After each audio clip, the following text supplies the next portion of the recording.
Aksi unjuk rasa massa Asosiasi Pemerintah Desa Seluruh Indonesia atau APDESI di depan gedung DPR RI berlangsung ricuh.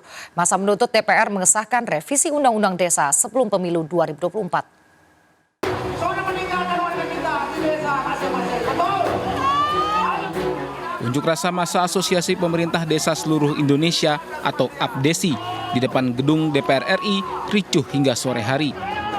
Aparat terpaksa tembakan meriam air untuk menghalau pengunjuk rasa yang mencoba masuk ke dalam halaman gedung DPR Jakarta Pusat.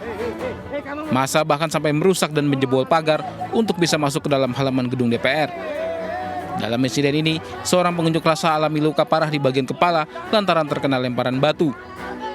Kapolda Metro Jaya Irjen Pol Karyoto menduga korban terkena lemparan batu dari rekannya sendiri dari arah belakang.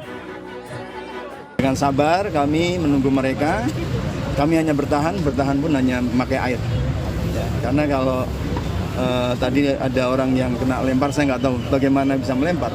Temannya melempar, mungkin nggak kuat, kena temannya.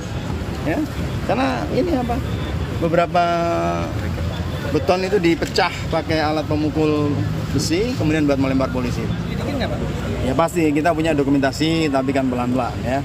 Kita melihat untuk pembelajaran juga bahwa harusnya Pamong Praja, ya. Pamong Praja secara politik dia adalah pemimpin yang paling dasar di wilayah seluruh Republik Indonesia.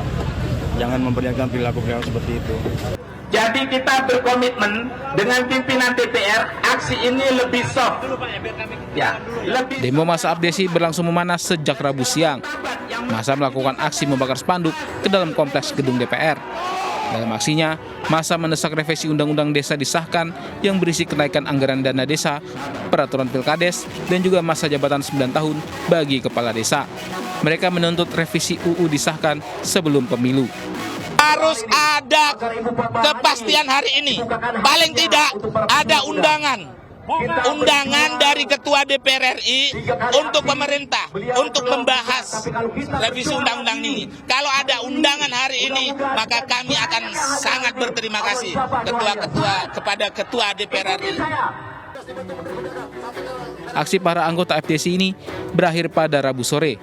Massa kemudian membubarkan diri dengan tertib. Dari Jakarta, tim liputan melaporkan.